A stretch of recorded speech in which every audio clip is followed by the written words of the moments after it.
spesial dari seorang yang lucu, tapi sama sekali tak lucu. Jangankan orang lain tertawa, saya sendiri tak tertawa oleh lelucon saya. Mungkin kalian mengira menjadi badut adalah pekerjaan paling gampang. Tinggal bertingkah konyol dan orang akan tertawa. Bila kalian menjadi saya, kalian akan mengerti tak gampang membuat orang tertawa. Apalagi ketika kita sedang mengelilingi tertawa. Lagi pula di zaman ketika orang mudah tersinggung dan marah, membuat sebuah lelucon tak semudah yang kalian bayangkan. Bisa-bisa karena lelucon kamu bisa dipidanakan, dianggap menghina dan mencemarkan nama baik.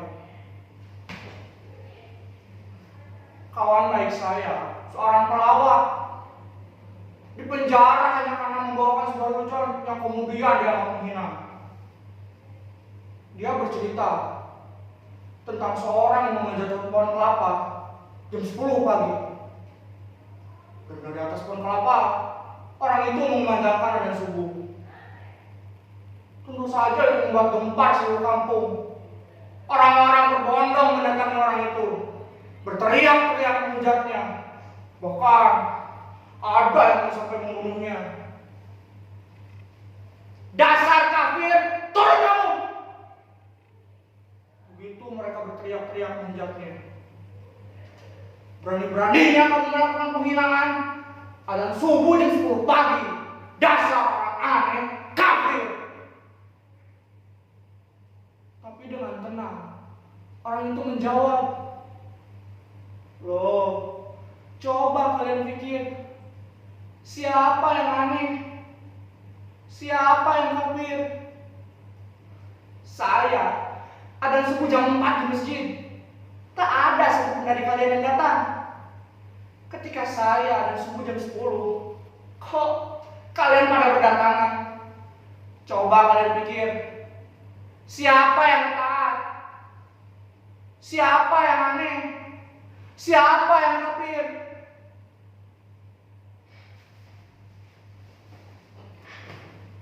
Orang kok gampang mengkafirkan orang hanya karena sebuah perbedaan menjadi bertengkar. Sepertinya orang sekarang senang bertengkar. Kalau dulu Skatus bilang, aku berpikir, maka aku ada. Orang sekarang seperti bilang, aku bertengkar, maka aku ada. Pertengkaran menjadi komoditi, diperjualbelikan. Terkadang dijadikan pembenaran atas nama keyakinan. Ayat-ayat digunakan untuk kepentingan kekuasaan. Makanya susah sekarang membuat orang tertawa.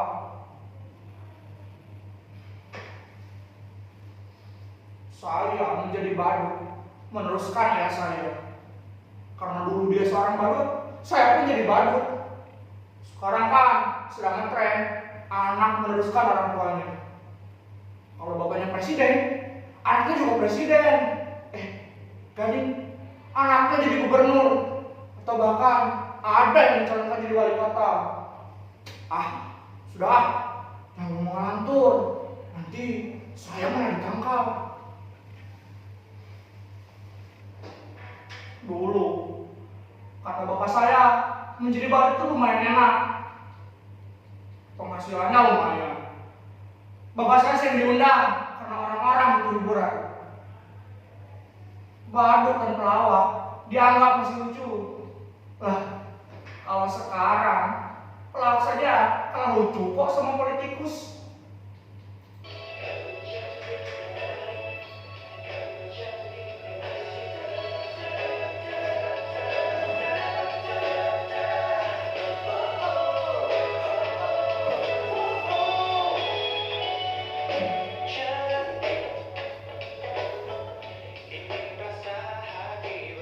Gak nyangka kamu bakal datang. Silakan. Duduklah. Maaf, berantakan. Kamu mau minum apa?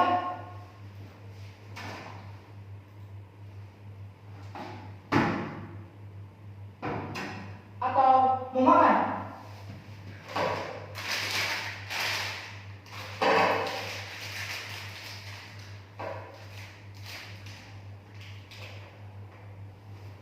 Kamu gak lapar, nggak haus. Syukurlah, kebetulan saya sedang tidak punya apa-apa. Yang datang pacar saya. Loh, jangan tersenyum ngejek begitu. Adik kayak saya juga manusia, bisa falling in love dan punya pacar. Lihat tuh, cantik gak pacar saya?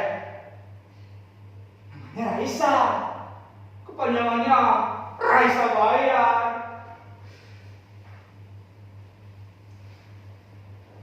Terima kasih, kamu sudah mau datang.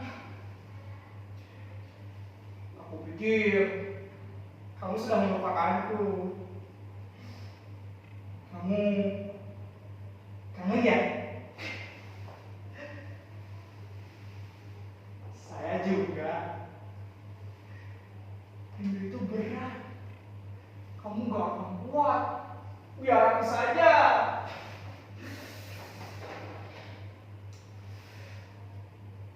Aku pikir kamu sudah melupakanku. Katanya kamu punya pacar baru, lebih tampan, lebih kaya. Tapi percayalah, apapun yang akan terjadi, aku tetap cinta sama kamu.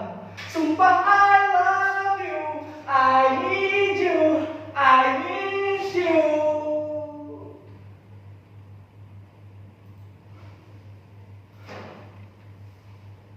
Raisa? Raisa? Raisa?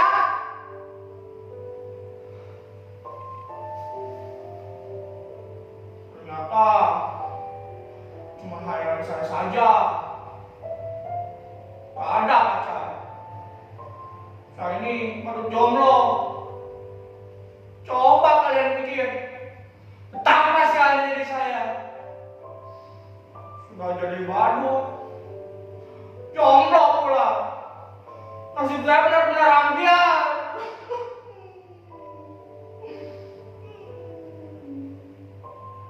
Percayalah, menjadi badut itu berat. Kamu gak akan kuat. Biarkan saja.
Kenapa kalian melihat saya seperti itu? Apa ada yang aneh dengan penampilan saya? Sudah saya katakan, saya ini orang yang sial. Tapi nasib punya kejutan-kejutan yang tak pernah saya duga. Kalian lihat penampilan saya, begitu keren dan berlengket. Tapi saya tetaplah seorang badut. Saya tak pernah memimpikan untuk jadi seperti ini. Tapi barangkali inilah nasib saya.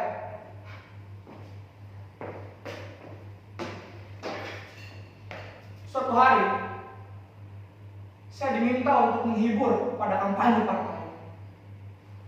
Pada Padahal saya rasa penampilan saya biasa-biasa saja, tak lucu sama sekali.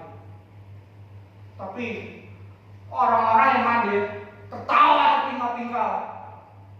Saya hanya menjentik-jentikan jari saya seperti ini, mereka tertawa.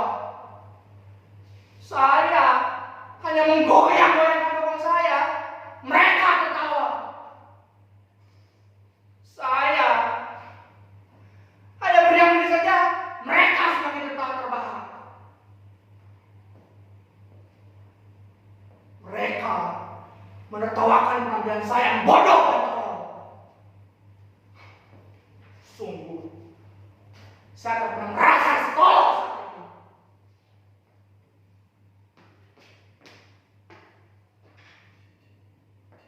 Lalu, pemimpin partai itu datang menjadi saya, menjabat saya, memuji-muji saya. Katanya, saya ini orangnya karismatik. Saya punya bakat disukai banyak orang. Dan itulah kekuatan seorang pemimpin. Ia bilang, menjadi pemimpin itu tak perlu cerdas. Yang penting, kamu disukai banyak orang. Demokrasi menjadikan seorang untuk menjadi pemimpin bukan lantaran kecerdasannya, tapi lantaran kemampuannya untuk disukai banyak orang. Semakin banyak orang memujamu, memujimu, maka kamu akan menjadi seorang pemimpin. Tak peduli kamu benar atau salah, mereka akan tetap mendukungmu. Kamu boleh ngibul atau bohong sesukamu. Yang penting, mereka tetap menyukaimu. Dan kamu punya bakat seperti itu. Orang menertawaimu, tapi sesungguhnya mereka menyukaimu. Kamulah orang yang dibutuhkan partai. Lalu saya mereka dandani menjadi necis seperti ini, didaftarkan ikut pilkada. Padahal saya nggak tahu apa itu pilkada. Saya nggak tahu bedanya pilkada dan PKB. Tapi ada orang yang bilang kalau pilkada itu gak boleh coba-coba buat anak. Tapi kalau pilkada boleh coba-coba buat anak. Makanya banyak anak pejabat dan pemimpin yang coba-coba ikut pilkada.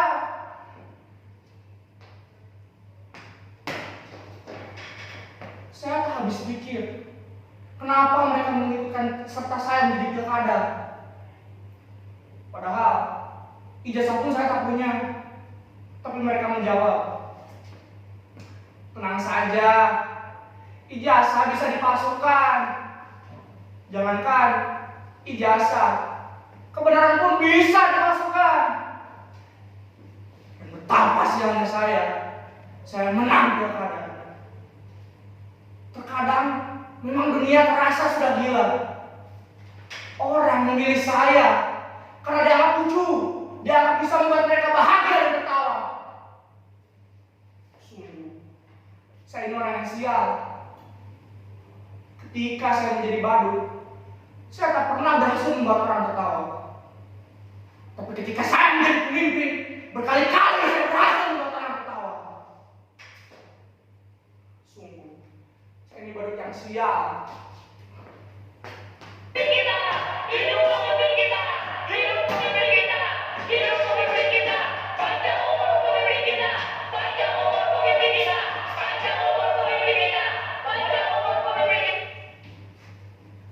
Tapaslah saya.